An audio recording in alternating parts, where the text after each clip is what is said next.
Mail মিডিয়াকে আমি বলবো এটা সম্পূর্ণরূপে বড়লোকদের পা চাঁটা কুকুর। Of the criminal, for the criminal, by the criminal. আসলে বিজেপি হচ্ছে কোন রাজনৈতিক দল না, এটা আমাদের কমরেডরা লোকেরা এখনো বুঝতে পারছে। মানুষকে ঘুষ দিয়ে মানুষকে জানোয়ারে পরিণত করা আমাদের লক্ষ্য না। আরো রোজগার, আরো টিভি, আরো ফ্রিজ, আরো বড় বাড়ি, আরো সুখ সুবিধে, আরো ছেলেকে বিদেশে পাঠানো, মেয়ের আরো কোটি কোটি টাকা দিয়ে বিয়ে দেওয়া, এই শিক্ষিতের গাদারা সেগুলো বিশ্বাস। সরকার না চাইলে দাঙ্গা হয় না। আর মমতা 13 বছরে 15টা দাঙ্গা হয়ে গেছে। 90% বলাৎকারী হচ্ছে তৃণমূলের সঙ্গে যুক্ত। পৃথিবী সবাই জানে কোনদিন চাবি যে জানোয়ার প্রশ্ন করতে পারে না, মানুষ তুমি হল কেন প্রশ্ন করবে না? তুমি মানুষ হও। নমস্কার, রাজবাংলা থেকে আমি শুভাশিস। আপনারা দেখতেই পাচ্ছেন আমার বাঁদিকে যিনি বসে আছেন, 8 বারের বামফ্রন্ট বা সিপিআইএম এর সাংসদ ছিলেন সেই হান্নান মোল্লা। হান্নান মোল্লা 8 বার জেতার পরেও, মানে 8 বার মানে 50-40 বছর আমরা গড় হিসাব করতে পারি, সেখানে বোধ হয় কিছু এদিক আছে। মজার ব্যাপার হচ্ছে তার আজ পর্যন্ত একটা গাড়ি নেই। আজকে যেখানে কোটি কোটি টাকা বিছানার তলা থেকে পাওয়া যায়, বা তৃণমূলের বা বিজেপির সাংসদদের তহবিলে প্রচুর টাকা, সেখানে হান্নানদার একটা নিজের গাড়ি পর্যন্ত নেই। হান্নানদা, আপনি দিল্লি থেকে এসেছেন, পশ্চিমবঙ্গ থেকে রাজনীতি করেছেন, একেবারে প্রান্তিক গ্রাম হচ্ছে উলুবেড়িয়া জায়গা থেকে, সেখানে বলে বাউরিয়া অঞ্চল নাকি। দীর্ঘ বছর আপনার রাজনৈতিক কেরিয়ার, সেখানে নানা কংগ্রেসের, আপনার বামেদের দিক থেকে এবং কিছু বিজেপির নেতাদেরও সামনে থেকে দেখছেন। আজকের যে রাজনীতি পশ্চিমবঙ্গে দাঁড়িয়ে, পরে দিল্লিতে আসবো, আজকের যে রাজনীতি পশ্চিমবঙ্গে দাঁড়িয়ে আপনি এখনো এই বয়সে প্রায় 80 বছর, 80 পার করে গেছে, 80 পার করে গেছে, উনি এখনো দৌড়ে বেড়াচ্ছেন। শতরূপ সেজনরা যেভাবে দৌড়ে বেড়াচ্ছেন, উনিও দৌড়াচ্ছেন। কালকে স্বরূপনগর থেকে এসছে, স্বরূপনগরে সভা করতে গেছে, 80 বছরের যুবক। আপনি পশ্চিমবঙ্গকে এই মুহূর্তে কিভাবে দেখছেন? একদিকে করাপশন, একদিকে আমি তো সব চালাতেই পারি, 2-4টি গাড়ি। আনন্দকে বলছি দিল্লি থেকে ছবিটা ধরুন, আমি এখান থেকে ইন্টারভিউ করবো বলে পাচ্ছি। তো যাই হোক, এই হচ্ছে আনন্দের অবস্থা। আগেকার লোক, ঠিক আছে, খারাপ কিছু নেই। আপনাদের একদিকে বামপন্থী, অন্যদিকে তৃণমূলের সরকারের কাছ থেকে, বা সরকার বলবো না, সরি, নেতাদের কাছ থেকে কোটি কোটি টাকা, এবং বিজেপির নেতাদের কোটি কোটি টাকা। সেখানে আপনাদের নেতাদের, আপনাদের মতো সংগঠনের যেখানে পেরে ওঠাই মুশকিল হয়ে যাচ্ছে। আপনি বর্তমান সময়ের রাজনীতিটাকে কিভাবে দেখছেন? বর্তমানে রাজনীতিটা রাজনীতি নেই, এটা হয়ে গেছে একটা সহজ ব্যবসা, পারিবারিক ব্যবসা। যে ব্যবসায় তুমি যদি নিয়োগ করো, শক্তি নিয়োগ করো, তাহলে তোমার যে আর্থিক বেনিফিট, কোটি কোটি কোটি কোটি টাকা তুমি রোজগার করতে পারবে। তোমার 10 পুরুষ বসে খাবে, সম্পত্তি হয়ে যাবে গোটা দেশে, গাড়ি বাড়ির কোনো অভাব থাকবে না। সেই টাকার জোরে তুমি মিডিয়াকে কিনতে পারবে তোমার প্রচারের জন্য, তোমার গুন্ডা বাহিনী তুমি পুষতে পারবে, তাদের দিয়ে যখন যাকে দরকার হবে দমন করতে পারবে, এবং গোটা দেশের সামনে একটা ইমেজ তৈরি করতে পারবে পয়সা খরচ করে। এবং সেই ইমেজটা দিয়ে, সেই ইমেজটা মানুষের ইমেজ না, সেই ইমেজটা একটা পাশবিক ইমেজ। তোমার একটা ক্ষমতা আছে, তুমি অনেক কিছু করতে পারো, তুমি লোককে ভয় দেখাতে পারো, তুমি লোককে বাধ্য করতে পারো, এইরকম একটা ইমেজ তৈরি করে সেখানে মানুষের কাছে তারা পৌঁছায়। এবং সেখানে তাদের পলিটিক্সের যে মূল কথাই হচ্ছে ক্ষমতা দখল করা। পলিটিক্সের মধ্যে যে মূল কথা হচ্ছে মিশন। এই মিশন সেন্সটা আজকের বুর্জোয়া নেতাদের মধ্যে জিরো। মিশন মানে তোমাকে নিঃস্বার্থে মানুষের সেবা করা।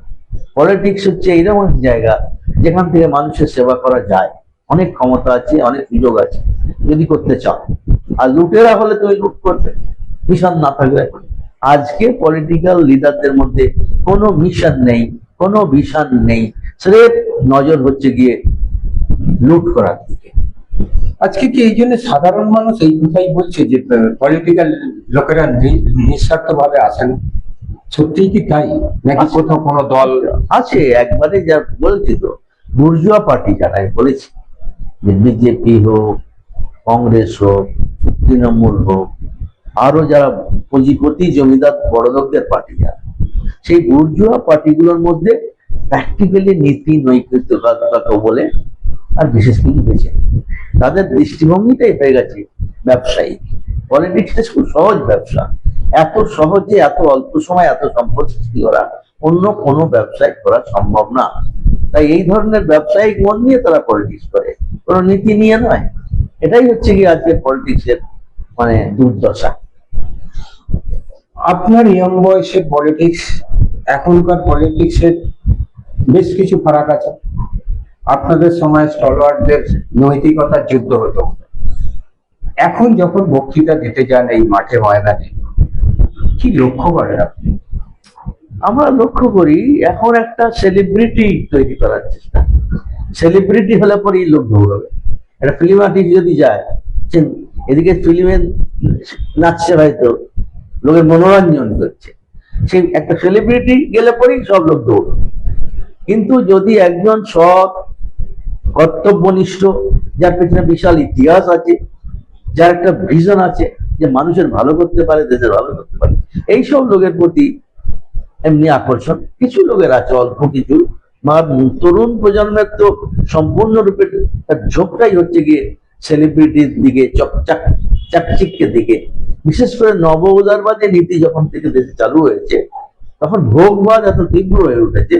ভোগবাদের শিকার হয়ে এই সমস্ত মানুষ কি করে তারাও ভোগ করতে পারে, একজন ভোগীর পেছনে দৌড়ে যদি নিজেরাও একটু ভোগ করার সুযোগ পাওয়া যায়, এই মানসিকতাও একটা বড় অংশের মানুষের মধ্যে প্রসারিত হয়েছে। এটাও দুর্ভাগ্যজনক। আচ্ছা, আপনি তো অনেক স্টেটে যান, সেই স্টেটের সাথে, সেই রাজ্যের সাথে পশ্চিমবঙ্গের নির্বাচন কি তফাৎ খুঁজে পান? আমাদের নির্বাচনে পশ্চিমবাংলার একটা জরুর আছে। নির্বাচন হচ্ছে গণতন্ত্রের সবচেয়ে বড় উৎসব, এবং কেউ যদি গণতন্ত্রে বিশ্বাস করে, সেই উৎসবের চরিত্রে গণতন্ত্রের ছাপ পড়ে। পশ্চিমবাংলায় শুরু থেকে যত দোষ ত্রুটি থাক, লিমিটেশন থাক, কিন্তু বেশিরভাগ মানুষ গণতন্ত্রে বিশ্বাস করে, এবং তারা সেই গণতন্ত্রের উৎসবে ব্যাপকভাবে পার্টিসিপেট করে, অন্য রাজ্যের মানুষের চেয়ে বেশি অংশে, এবং এই নির্বাচনের মধ্য দিয়ে তারা সরকার পরিবর্তনে অংশগ্রহণ করে। এটা দীর্ঘদিন ধরে চলছে। কিন্তু পরবর্তীকালে ধীরে ধীরে যখন বুর্জুয়া পার্টিগুলো দেখলো যে মানুষকে বুঝিয়ে ক্ষমতা দখল করার চেয়েও মানুষকে প্রলোভিত করে ক্ষমতা দখল করাটাই সহজ, হয় দেখিয়ে হোক, অত্যাচার করে হোক, টাকা পয়সা দিয়ে হোক, কোন ঘুষ দিয়ে হোক, তাকে যতটা ওইভাবে যদি মানুষকে টানা যায়, তাহলে অন্যদিকে ঝামেলাটা কম। সেই দিকে আজকে ঝোঁকটা বেশি হয়ে যায়। বিশেষ করে বুর্জুয়া পার্টি তো 100%, তার মধ্যে কোনো নীতি নৈতিকতা নেই, সম্পূর্ণ ব্যবসায়িক এবং লুটের দৃষ্টিভঙ্গি থেকে তারা নির্বাচনকে পলিটিক্স ব্যবহার করছে।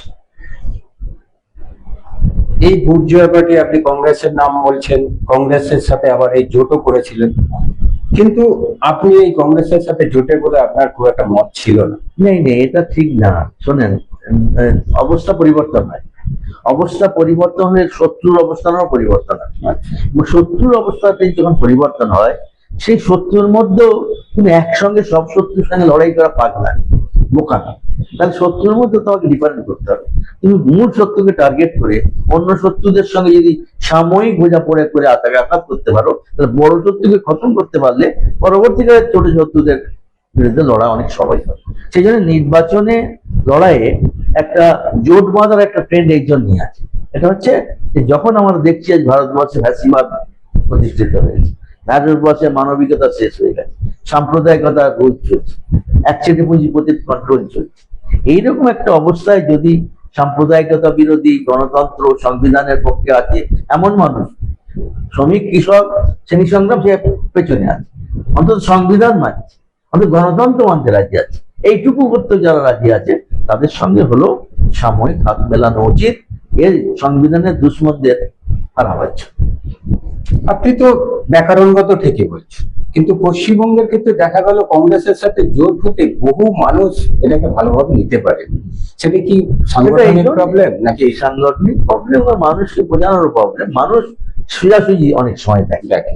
এই সোজাসুজি যখন অন্য পার্টির বিরুদ্ধে, মানে আমাদের তো কংগ্রেসের বিরুদ্ধে লড়াই করেই বামপন্থী পার্টির জন্ম হয়েছে, বিকাশ হয়েছে। 71 সাল মানুষ সেইটা দেখেছে, হ্যাঁ। বছরের পর বছর দেখেছে। তখন সেই মানুষ যখন দেখে যে কংগ্রেসের সঙ্গে হাত মেলাচ্ছে, তারা ব্যাখ্যা বুঝতে পারে না।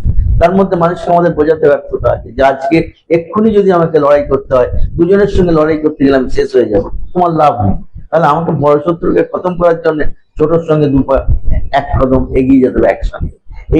এই পলিটিক্যাল যে মাত পায়, এটা মানুষকে বোঝানোর ক্ষেত্রে আমাদের দুর্বলতা। সেই জন্য মানুষ অনেক সব ভুল বোঝে। আপনি প্রতি নির্বাচনই এসেছেন, প্রচার করছেন, এবারে নির্বাচন কি মনে হচ্ছে? এবারে নির্বাচন হচ্ছে গিয়ে প্রথম যে নির্বাচনে বলা হচ্ছে যে সিপিএম নেই, সিপিআই নেই, লেফট নেই, শুধু বিজেপি আর তৃণমূল আছে। এইটাকে একবার এস্টাবলিশ করে দেওয়া হয়েছে। আজকে আমাকে জি নিউজ বলছিল কথা বলার জন্য, আমি দেখলাম 5 জন লোককে বসিয়েছে, আর একজন শুরুতেই বলছে পশ্চিমবঙ্গে সিপিএম নেই, সিপিআই নেই। আমি আর যোগদান করলাম। All these rascals and idiots, they are capturing the vote to talk, and 100% মিথ্যে কথা তারা বলবে। 5 জন মিলে মিথ্যে কথা বলবে। একজন লেফটকে বসিয়ে রেখে জিজ্ঞেস করবে তোমার কি মত, সে বলতে মুখ না খুলতে লাইট অফ করে দেওয়া। অর্থাৎ এটা লোক দেখানোর জন্য সঙ্গে নিয়েছি, কিন্তু তাদের বিরুদ্ধে সংগঠিত উৎসব প্রচার করার জন্য আজকে মিডিয়া এই ভূমিকা নিচ্ছে। আমি তো বললাম তোমাদের সঙ্গে নেই।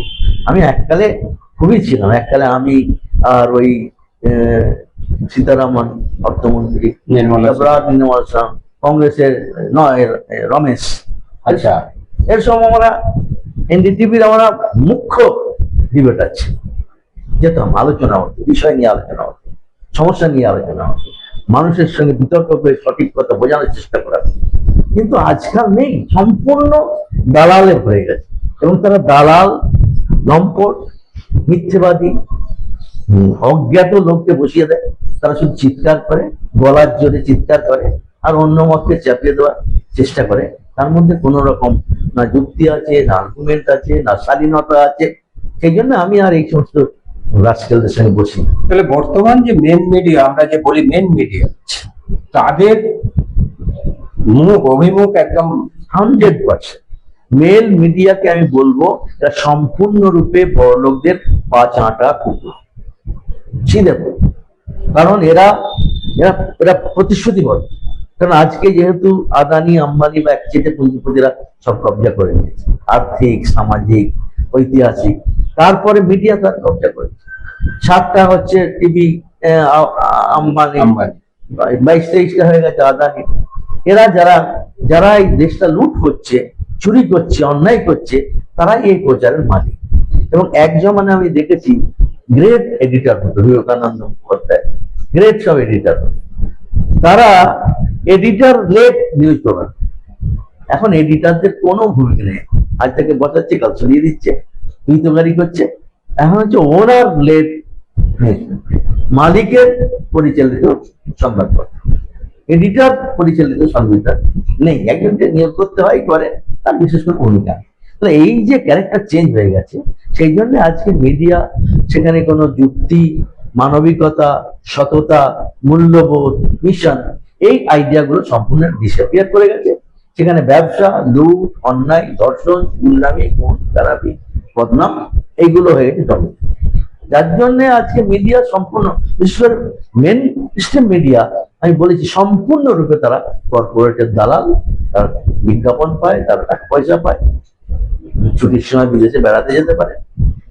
মানে যদি বড় লোকের কুকুর মরে যায়, এর এডিটর যে মারা দেবে। আর যদি বড় লোকের কারখানা 10টা শ্রমিক মরে যায়, সে খবরের কাছে পাওয়া যায়। এ হচ্ছে বাস্তবতা। এই বাস্তবতাকে আমরা দেখছি, এর মধ্যেই আমাদের মানুষের কাছে পৌঁছাতে চেষ্টা করতে হয়। আমার সীমিত ক্ষমতা নিয়ে, আমাদের তত ক্ষমতা নেই, মিডিয়া আমাদের নেই, প্রচার আমাদের, কিন্তু আমরা যতটা মানুষের সঙ্গে যোগাযোগ করে, ব্যক্তিগত আচার আচরণের মধ্য দিয়ে, ডিবেটের মধ্য দিয়ে, হ্যান্ডবিল পোস্টারের মধ্য দিয়ে, এই সমস্ত ছোটখাটো মিটিং এর মধ্যে দিয়ে আমরা আমাদের মানটা নিয়ে যেতে পারি। আমাদের লক্ষ্য হচ্ছে মানুষের সঙ্গে যোগাযোগ। এই মানুষের সঙ্গে যোগাযোগ না করলে হচ্ছে মানুষকে সঠিক পথে আনা যাবে।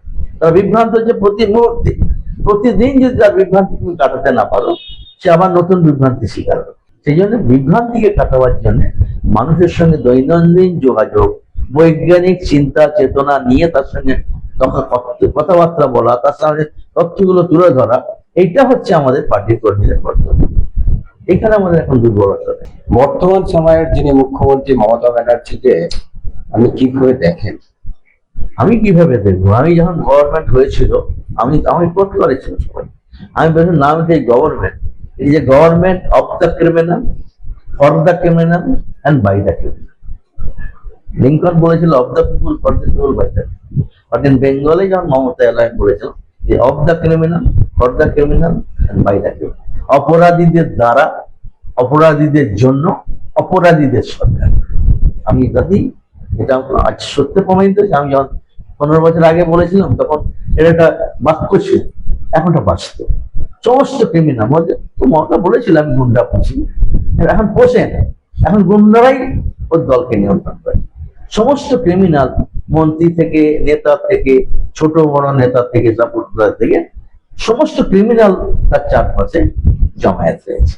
সুতরাং ক্রিমিনালদের কাজ চলছে, তারা যা বলবে গুন্ডামি গায়ের, সেটাই মানুষকে ভয় দিয়ে কি করছে তারা।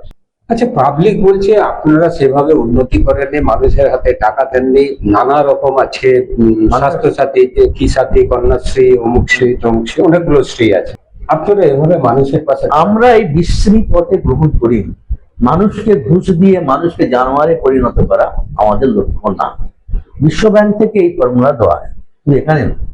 বিশ্ব ব্যাংক থেকে বুর্জুয়া পার্টিকে জেতাবার জন্য এই ফর্মুলা দেওয়া হয়। বিশ্ব ব্যাংক থেকে করা হয়, কেন্দ্রীয় নীতি, 50-60 বছর আগে।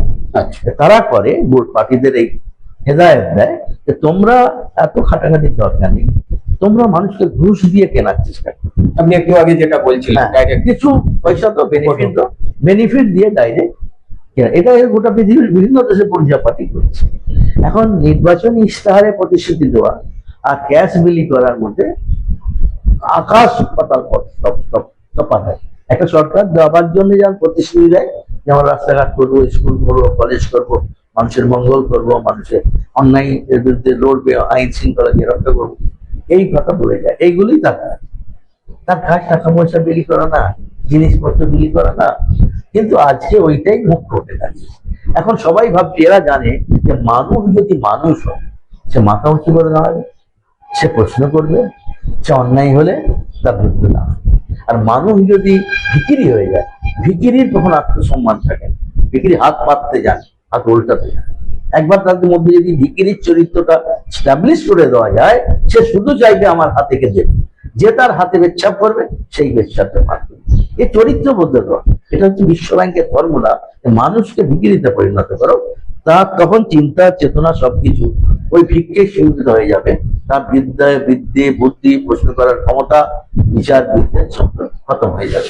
আজকে বিশ্বে বুর্জুয়া শ্রেণী এই মানুষকে বিক্রি করে তাকে কন্ট্রোল করা হচ্ছে যে এই তত্ত্ব অনুযায়ী কাজ করে। এখানে তাই সব জায়গায় মোদিও তাই করছে। বললো 15 লাখ টাকা দিয়ে দেবো, মানে ভাবলো 15 লাখ টাকা পাবো, ভোট দিয়ে দেবো, 15 পয়সা পেলাম। তারপর 2 কোটি বেকারকে চাকরি দেবো। আজ 30 কোটি হওয়ার কথা, 15 বছর 30,000-এরও হয়নি। মানুষ ঠকছে। কারো টাকা নিয়ে আসবো, 1 পয়সাও কারো টাকা আসেনি। যা যা বলছে সমস্ত মিথ্যে কথা বলছে, সমস্ত মিথ্যে কথা বলছে। কিন্তু মানুষকে এমন মোহগ্রস্ত করা হয়েছে, এই মিথ্যের অর্থ তারা ধরতে পারে না বা ধরার ক্ষমতা থাকে। কিছু দেবে এই আশায় তার পিছনে দৌড়চ্ছে। এখন বলছে এই যে 15টা রাজ্য, 10টা রাজ্যের মুখ্যমন্ত্রী এখন ভাষণ দিচ্ছে, তারা বলছে এখানে বিজেপি 5,000 টাকা দেবে, 10,000 টাকা দেবে। তারা তাদের রাজ্যের থেকে কিন্তু দেয়। এটা মানুষও এটা প্রশ্ন করে না। জানি মানুষ অনেক সময় কতটা মানুষ আছে আর কতটা মানে নির্বোধ আত্মসমর্পণকারী হয়ে গেছে, এটা মানুষ প্রশ্ন করবে না। বিশেষ করে শিক্ষিত মানুষ। এইভাবে আমাদের গ্রামে একটা লোক কথা বলে, গ্রামে বুদ্ধ লোক, তারা বলে শিক্ষিতের গাধা। কথাটা কন্ট্রাডিক্টরি। আমি যেমন চারিদিকে দেখি শিক্ষিতের গাধায় দেশ চলে গেছে, লেখাপড়া জানে, সে বিশ্বাস করে যে হচ্ছে আমাদের মানবের ডারউইনের থিওরি এখন দরকার। আমার আকাশ থেকে মোদী যেমন বলেছে আমি স্বয়ম্ভু, মানুষ স্বয়ম্ভু হচ্ছে ক্রমবিকাশের তত্ত্বপুর। তারা মনে করে আমার এক সময় এত বিজ্ঞানের উন্নতি ছিল, হাতির মাথা কেটে মানুষের গলায় পুষিয়ে দেওয়া। মানে চিকিৎসা বিদ্যা ভারতবর্ষ কৃত্রিম দেশে এই সমস্ত একে বলে মাইথোলজি, এগুলো গল্পের। মাইথোলজিকে ওরা সায়েন্স বলে প্রমাণ করছে এবং এই মানে শিক্ষিতের গাধারা সেগুলো বিশ্বাস করছে। এইখানে দুঃখ লাগে। লেখাপড়া শিখেছে, MA BA পাস করেছে, বিজ্ঞান পড়েছে, তারা এই ধরনের অবৈজ্ঞানিক চিন্তায় কি করে তারা আত্মসমর্পণ করতে পারে? আসলে স্বার্থ। এখন হয়ে গেছে নবউদারবাদী নীতি, তার সামনে রাস্তা খুলে দিয়েছে। আরো রোজগার, আরো টিভি, আরো ফ্রিজ, আরো বড় বাড়ি, আরো সুখ সুবিধে, আরো ছেলেকে বিদেশে পাঠানো, মেয়ের আরো কোটি কোটি টাকা দিয়ে বিয়ে দেওয়া। এই যে তার দিকে নিয়ে এই নবউদারবাদী শুধু অর্থনীতি না, নবউদারবাদী কালচার। একটা অর্থনীতি এলে তার সঙ্গে তার কালচারটাও আছে। নিউলিবারাল যেমন এলো তার সঙ্গে তার কালচারটাও আছে, এবং তার কালচারটাই হচ্ছে গিয়ে এইভাবে মানুষকে প্রলুব্ধ করছে। এই যে প্রলোভনের পেছনে দৌড়তে গিয়ে সে মনুষ্যত্ব, জ্ঞান, বিবেক হারিয়ে তারা যেন তেন প্রকারেণ যতটুকু খিঁচে নেওয়া যায়,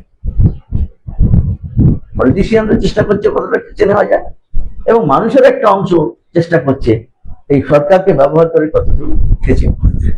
এটা মানুষের বললে মনুষ্যত্বের অবমান। আপনি আপনার সাংসদ জীবনে বহু বিরোধী পক্ষ বা আপনার সরকার পক্ষকে পেয়েছেন।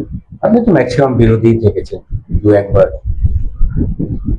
আপনার এরকম মনে হয়েছে যে কংগ্রেস হোক একজন ভালো বক্তা বা বিজ্ঞানের কথা বলে বা ভালো কথা বলে এরকম ডিবেটে?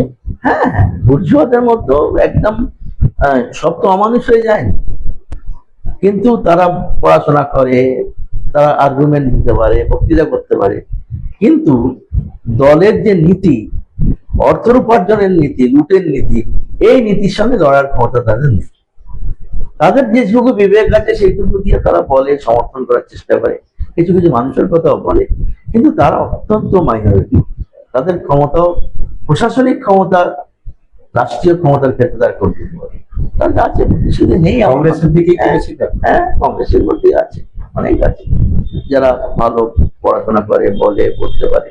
দেখেছি পার্লামেন্ট তারা ভালো ডিবেট করতো, কিন্তু তারা কংগ্রেসের থার্ড বেঞ্চের লোক সব। আর ফার্স্ট বেঞ্চি, সেকেন্ড বেঞ্চের লোক যারা, তারা ধান্দায় আছে কি করে ম্যানেজ করা যায়, মন্ত্রী হওয়া যায় কি করে, চেয়ারম্যান হওয়া যায় কি করে, কমিটিতে যাওয়া যায় কি করে, পয়সা ধান্দা করা যায়, বেশিরভাগই এইরকম। কিন্তু একটা অংশ ছিল তাদের মধ্যে মানবিকতা একবারে মরে যায়নি। আজও তাদের সংখ্যা আছে, খুব কমে গেল আছে, কিন্তু বিজেপি এবং তৃণমূল এটা সম্পূর্ণ রটা, সম্পূর্ণ পা থেকে মাথা পর্যন্ত করতে গেছে। এবং বিজেপি হচ্ছে আইডিওলজির জন্য, মমতা তো আইডিওলজি নেই, মমতার আইডিওলজিও RSS এর আইডিওলজি। RSS থেকেই তো এই মুকুল রায় তো বলেছিল বিজেপি RSS আর তৃণমূলের কোনো ফারাক, ওই তৈরি করেছিল পার্টি, সে জানে, আর অনেকেও জানে। এই জন্যে যেমন বিজেপির লক্ষ্য হচ্ছে সাম্প্রদায়িকতা, তৃণমূলও সাম্প্রদায়িকতা, মুখে বলে মাথায় ঘন্টা দিয়ে মাইনরিটিকে বিভ্রান্ত করেছে একটা অংশকে, কিন্তু মাইনরিটির প্রকৃত উপকার তারা করেনি। বলেছিল মাদ্রাসা করে দেবো, একটাও করেনি। তারপরে হচ্ছে গিয়ে বলেছিল রিজার্ভেশনে তাদের সব ব্যবস্থা করে দেবে, করতে পারেনি। ওয়াকাফ নিয়ে যে লুট করছে বিজেপি, মুসলমানদের সম্পত্তি ওয়াকাফে আছে, সেগুলো লুট করার জন্য বিজেপি যে পরিকল্পনা করেছে কর্পোরেটের হাতে সম্পত্তিগুলো তুলে দেওয়ার জন্য, বলেছিল বিরোধ করবো, এখান থেকে সমর্থন করবো। সেই জন্য এইসব একটা কিছু কভার দেয় মাথায় ঘোমটা ফোমটা দিয়ে, কিন্তু প্রকৃতপক্ষে মাইনরিটির বন্ধু না। কিন্তু যেটা করতে পারে মাইনরিটি মেজরিটির মধ্যে যে বিরোধ, এই বিরোধটাই ওদের বাঁচিয়ে রাখে। মাইনরিটি মেজরিটি একসঙ্গে দাঁড়ায়, তাহলে এই অন্যায়ের বিরুদ্ধে তারা লড়বে। আর তারা পরস্পরের যদি বিরুদ্ধে লড়ে, তখন বাইরের শত্রুর বিরুদ্ধে লড়ার চান্স থাকবে না। সাম্প্রদায়িক শক্তি এই জন্যই ব্রিটিশ শিখিয়েছিল, বিভেদ করো, শাসন করো, একসঙ্গে হতে দিও না। সেইটাকে এরা আরো সূক্ষ্মভাবে, সম্পূর্ণভাবে ধর্মের সঙ্গে মিশিয়ে দিয়ে তারা সেটাকে ব্যবহার করছে। ধর্মীয় সাম্প্রদায়িকতা হচ্ছে আজকে রাজনৈতিক দলের মুখ্য মন্ত্র হয়ে দাঁড়িয়েছে। এর মধ্যে তৃণমূলের একটা বড় অংশ আছে। পশ্চিমবাংলায় দাঙ্গা হতো না, কারণ জ্যোতি বসু বলেছে না, সরকার না চাইলে দাঙ্গা হয় না। আর বুদ্ধদেব বলেছিল পরে এই দাঙ্গা যদি কেউ করতে আসে আমার তার মাথা ভেঙে দেবে সঙ্গে সঙ্গে। সেই জন্য 34 বছরে কোনো সাম্প্রদায়িক দাঙ্গা হয়। আর মমতা 13 বছরে 15টা দাঙ্গা হয়ে গেছে। এই যে ধুলাগড় হোক, পানিহাটি হোক, এই বিভিন্ন জায়গায় এই দাঙ্গা হয়ে চলেছে। মুর্শিদাবাদে রিসেন্টলি কিভাবে দাঙ্গা করা, তো এইসব জায়গায়, কারণ সে সাম্প্রদায়িকতার আমূল উচ্ছেদ চায় না, দরকার হলে ব্যবহার করে। এখানে একটু দাঙ্গা করলে পরে এইটা করলে মুসলমানদের দিয়ে হিন্দু মারলে হিন্দু একটু ভয় পেয়ে আমার দিকে থাকে, এখানে হিন্দুদের দিয়ে মুসলমানদের দিয়ে মারতে পারলে মুসলমান আমাদের ভয় আমার দিকে থাকে। তো সেই জন্য সাম্প্রদায়িকতাকে ব্যবহার করার ক্ষেত্রে মমতা ব্যানার্জি কোনো কসুর করে যাচ্ছে। মমতা ব্যানার্জির ছিলেন, এমএলএ ছিলেন হুমায়ুন কবির, যিনি দল করে এখন বাবরি মসজিদ বানাতে যাচ্ছেন। তিনি যখন দল ছাড়লেন তখন কিন্তু একটা বলেছিলেন যে মুর্শিদাবাদে উনি দাঙ্গা পাঠিয়েছেন এবং সেটা মমতা ব্যানার্জির আদেশে। ও তো বলতেই হয় সত্যি, অনেক সময় সত্যি তো বেরিয়ে, সত্যি তো গোপন থাকে না। না, এরকম অকপট স্বীকারোক্তি মুখ্যমন্ত্রীর বিরুদ্ধে, যে মুখ্যমন্ত্রী তাকে বলেছেন দাঙ্গা লাগাচ্ছে, কি মানে এইটাই হয়, আমরা বিশ্বাস করি এইটাই সত্যি। ওই বলে ফেলতে বাধ্য হয় অনেক সময়, যখন তোমার উপর বেশি চাপ পড়ে যাচ্ছে তখন বলে দিচ্ছে আমাকে কি করতে বলেছে। আর ও যে করেছে ওর থেকে পালাতে পারবে না, ওরা করেছে, ওরও অপরাধী যেমন, আবার যে করতে বলেছে সেও তো আমার অপরাধী। না বললে বোঝা যেত না, খবরটা বাইরে এল। বাবরি মসজিদ, হুমায়ুন কবির বাবরি মসজিদ বানাতে চাইছেন, আপনার কি মত? বাবর কোথাও আসবে মুর্শিদাবাদে? এটা একটা তুমি মসজিদ বানাতে পারো, মুসলমানরা বহু বানায় না, বাবরি করতে গেল। তার মানে আমার একটা সাম্প্রদায়িক দৃষ্টিভঙ্গি আছে, বাবরি মসজিদ মানে এটা সাম্প্রদায়িক একেবারে বিজেপি বাবরি মসজিদ ভেঙেছিল, আমি সেই বাবরের নাম করে করে মুসলমানদের মধ্যে সহানুভূতি সৃষ্টি করার চেষ্টা করি। এ হচ্ছে এক ধরনের শয়তান। মসজিদ তৈরি করা যদি মানে পুণ্যের কাজ হয়, এই বাবরি মসজিদ করে মানে ব্যবহার করে তা থেকে রাজনীতি করা, এটা বড় পাপ। হুমায়ুন কবির আবার এটাও এক জায়গায় স্ট্রিং অপারেশন যেটা হয়েছিল, যে বিজেপি নাকি 1000 কোটি টাকা তাকে দিয়েছে। শুনছি তো, শুনেন, আমাদের দেশে কতগুলো মাইনরিটিদের পার্টি আছে, আমি নাম বলবো না সবকে, আমি জানি যে তারা আমাদের ইন্ডিয়া জোটকে টাকা নিয়ে মুসলিম এলাকায় ক্যান্ডিডেট দিয়ে হারিয়ে, বিহারে আমাদের 17 জন ক্যান্ডিডেটকে হারিয়ে দিল আমাদের ফ্রন্টের, যার ফলে বিহারে বিজেপির গভর্নমেন্ট। মহারাষ্ট্রের 8 জন এমপি কে হারিয়ে দিয়েছিল একজন মুসলিম নেতা টাকা পয়সা নিয়ে, তার জন্য প্রায় 100 কোটি টাকা করেছিল।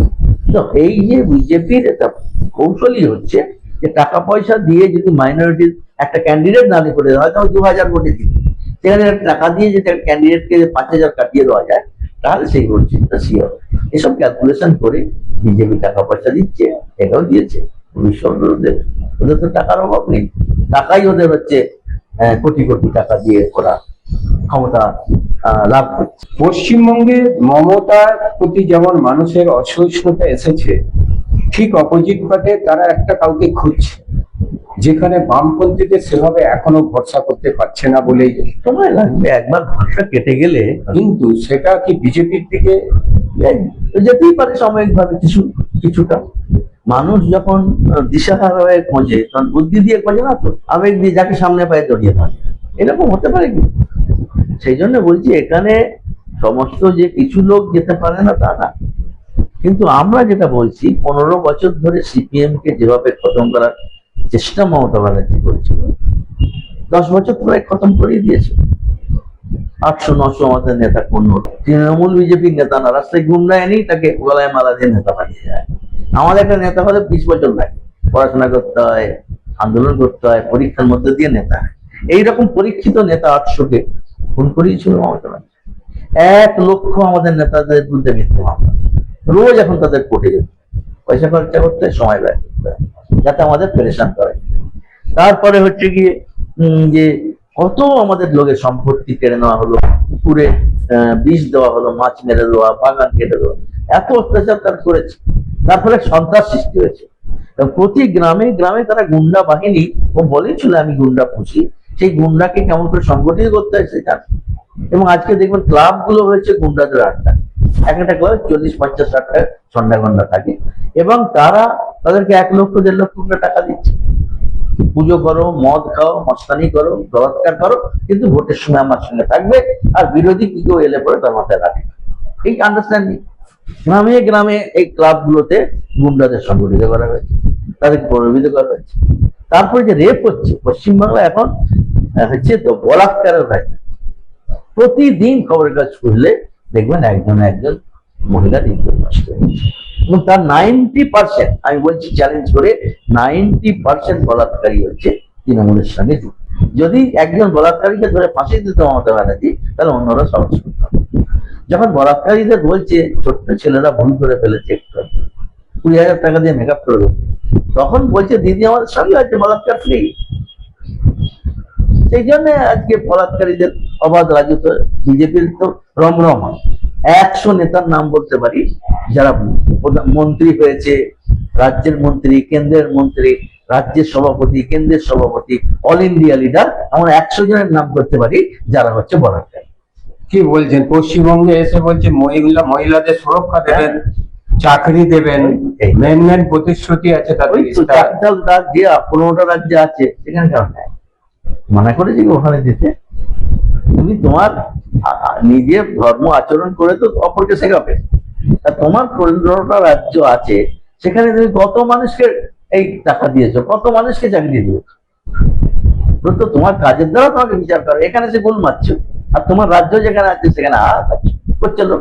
প্রত্যেকটা বিজেপি রাজত্বে মহিলা অত্যাচার ভারতবর্ষে সর্বাধিক হচ্ছে বিজেপি রাজত্ব গুজরাটে, উত্তরপ্রদেশ, তারপরে মধ্যপ্রদেশে, তারপরে গুজরাটে। যেখানে বিজেপির রাজ্য সরকার, সেখানে প্রতিদিন 100 মেয়েদের প্রতি বলাৎকার। আর আমাদের দেশে মেয়েদের সে নাকি ইজ্জত দেয়। এটি বিশ্বাসযোগ্য? কিছু মূর্খ আছে, গান্ডু আছে, বিশ্বাস করতে এই কথা ইউজ করছে। কি বলবো, এরা এইসব মানুষ যারা এই মিথ্যেকে বিশ্বাস করে, চোখের সামনে অন্যায় দেখে বিশ্বাস করে, মিথ্যে কথা একটার পর একটা মিথ্যে কথা বলে যাচ্ছে, তবু তাদের চোখ খোলে না। তাদের ভালো কথা কি বলবেন? তাদের চরিত্রের অধঃপতন ঘটে গেছে, মানুষেরও চরিত্রের অধঃপতন ঘটে গেছে, তাই চরিত্রহীনকেও তারা স্বীকার করে নিতে পারে। তাহলে বিজেপি যা যা বলছে সেগুলো কোনোটাই রাখবে না বলছে? কিচ্ছু রাখবে না। মোদী হচ্ছে ও মিথ্যে ছাড়া সত্যি জন্ম থেকে বলে। বাঁচবানা বলা শুরু করেছে চা বিক্রি করেছে, পৃথিবীর সবাই জানে কোনদিন চা বিক্রি করে। যে স্টেশনে চা বিক্রি করেছিল ওর সময় যে স্টেশন ছিল না, ওরই বলছে আমি গ্রাজুয়েট, ওর সঙ্গে কে কলেজে পড়েছিল, একটা বললে আমার তো 10টা বন্ধু বেরোবে যে আমার সঙ্গে কলেজে পড়েছে, একটা খুব বলে নেই যে ওর সঙ্গে পড়েছে। তাহলে এই যে মিথ্যে কথা দিন রাত বলে যাচ্ছে, আর এই সমস্ত মানুষ গাধা ঘোড়ার মতন বিশ্বাস করে যাচ্ছে, তাহলে আমি কি বলবো? শ্রদ্ধা করবো সেই মানুষের প্রতি? থাকবে? হচ্ছে না মিথ্যে কথা। প্রথমে বললো 15 লাখ টাকা দেবো, তারপর কালো টাকা নিয়ে আসবো, বলো সব বেকারদের চাকরি দেবো, যা বলছে একটাও সে করে। সুতরাং এখানে মিথ্যে কথা বলা হচ্ছে তার পেশা। অমিত শাহ একটা ক্রিমিনাল, অমিত শাহ হচ্ছে একটা ক্রিমিনাল। সুপ্রিম কোর্ট বলেছিল মোদী এবং অমিত শাহ দুজনের ব্যাপারই বলেছিল এরা হচ্ছে সমাজে অযোগ্য। সুপ্রিম কোর্টের স্টেটমেন্ট। এখন তারা সবচেয়ে বেশি যোগ্য। দুজন গুজরাটি, তারা দেশ বিক্রি করছে, মোদী আর অমিত শাহ, আর দুজন গুজরাটি আদানি আর আম্বানি কিনে নিচ্ছে। 4 জন গুজরাটির মধ্যে যত ভারতের ব্যবসা, বাকি ভাড় যায়, জাহান্নামে যায়। ভারতবর্ষকে লুট করে, ব্যাংক লুট করে দেশ ছেড়ে পালিয়ে গেছে 30 জন, কোটি কোটি কোটি টাকা। তারা 29 জন গুজরাটি।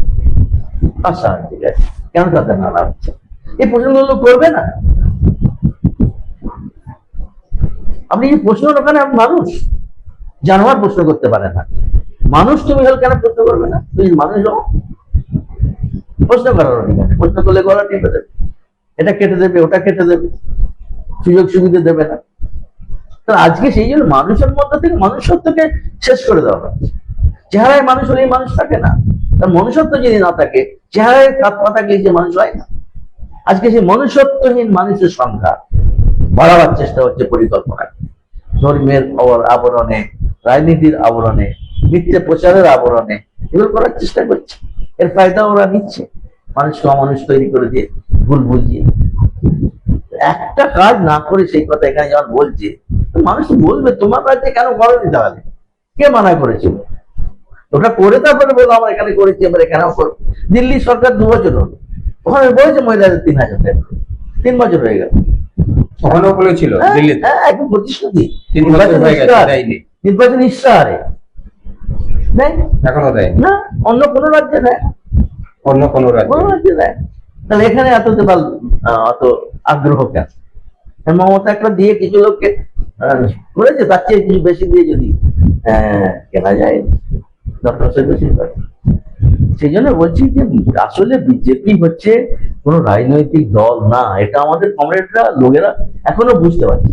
এইটাই তো আসার যে আপনাদের কমরেডরা তৃণমূলের উপর রেগে গিয়ে পুরো বিজেপিতে চলে না, কমরেডরা যায়নি, কংগ্রেস সাপোর্টাররা যেতে পারে, যেহেতু একজন পার্টি চলে গেলে আর একটা। আমাদের বললাম যে আমাদের যখন এত 10 লোককে খুন করলো, এলাকা ছাড়া করলো, মিথ্যে মামলায় গেল, প্রতিদিন বাড়িতে হামলা, বিহারের গুন্ডাদের দিয়ে সন্ত্রাস হয়েছে, 400-র বেশি অফিস দখল করে নিল, অফিস খোলা যায় না, কথা বললেই মারবে, এইরকম সন্ত্রাসের আবহাওয়া 10 বছর চলছে। ঠিক সেই সন্ত্রাসী মানুষ তো তারা, কখন এসে মেরে দেবে, কখন মেয়েকে তুলে নিয়ে যাবে, কখন বাড়িতে আগুন লাগিয়ে দেবে মানুষ। সেই জন্য মানুষ সন্ত্রস্ত হয়ে পড়েছে।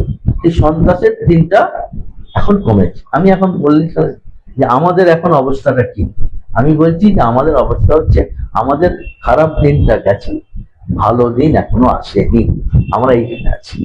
খারাপ দিনটা কেন গেছে? এখন খুন খারাপি মার দাঙ্গা অনেকটা কমেছে। দুদিন আগেই একজন কিন্তু মারা গেছে, একদিন যদি মারা গেছে, মারা যায়নি, পুরা এলাকায় সন্ত্রাস নেই, জ্বালিয়ে দেবো, পুড়িয়ে দেবো। আপনি যদি সত্যিবাদী হন, আপনি নিজে পিছনের দিকে চাইলে বুঝতে পারবেন কি ধরনের বর্বরতা। সেই বর্বরতা নেই। একটা হচ্ছে তারাও নিজেরা পেছু উঠছে, আর 2 নম্বর হচ্ছে আমাদের লোক পাল্টা প্রতিরোধ করছে। প্রতিরোধ না করলে গুন্ডামি থামে যায়। অর্থাৎ বামপন্থীরা আস্তে আস্তে ঢুকে দেওয়া হচ্ছে, মার খাবে না, মারব। এই ফলে ওদের পেছুটা আমাদের রুখে দেওয়া, এর ফলে আজকে সন্ত্রাসটা নেই। এই সন্ত্রাসটা না থাকা আমাদের পার্টির কাজ করার পক্ষে আমি বলছি একটা ভালো দিন। কিন্তু মানে এটা আমাদের বলছি ভালো, খারাপ দিনের শেষ, খারাপ দিনটা শেষ হচ্ছে, কিন্তু ভালো দিন আসতে গেলে আমার আরো বেশি মানুষের সঙ্গে সমর্থন চাই, আরো বেশি সমর্থন নিয়ে আমাকে এগিয়ে যেতে হবে, আরো ভালো কাজ করে মানুষের সঙ্গে নিয়ে আন্দোলন গড়ে তুলতে হবে, গণ আন্দোলন বড় বড় তৈরি করতে হবে। এককালে যে আমরা করেছি হাজার হাজার শ্রমিককে নিয়ে, কৃষককে নিয়ে, যুবকদের নিয়ে রাস্তায় নেমে আন্দোলন, সেইগুলো আবার করতে পারলে তখন আমার ভালো দিন আসে। এইটা আমাদের বুঝতে হবে। কদিন আগে প্রেস ক্লাবে একটা কথা হচ্ছিল, এক সাংবাদিক ছিলেন, দিল্লির এক সাংবাদিক ছিলেন, আমি ছিলাম।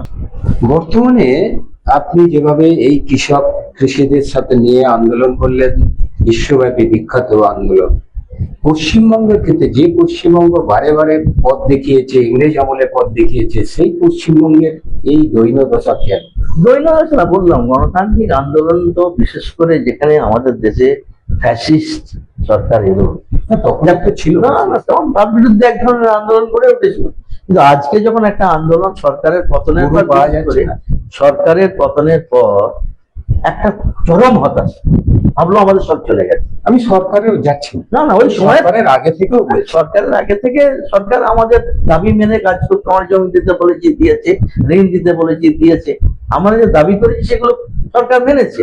কিন্তু যখন সরকার চলে গেল তখন আর কৃষকের তো কোনো পাশে দাঁড়াবার কেউ নেই, তখন হতাশা, সেই হতাশার উপরে আক্রমণ।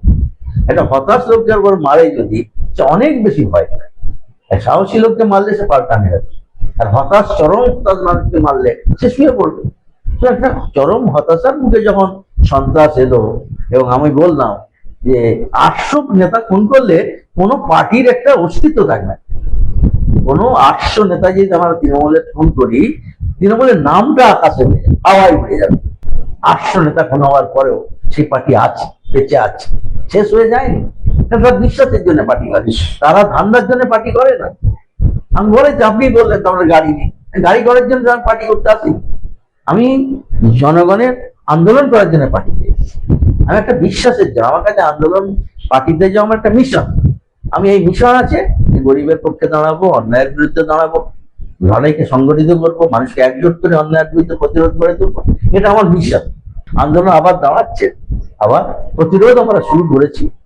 আমাদের অত্যাচারের ভয় থেকে পালিয়ে যাওয়ার স্টেজটা কেটেছে, এবার এগিয়ে যাওয়ার স্টেজটা সময় লাগে। 5 বছর 10 বছর লাগে। ভারতবর্ষে বিপ্লব হওয়ার কোনো সম্ভাবনা নেই? বিপ্লব কে করবে বলুন? বিপ্লব মানুষ করে।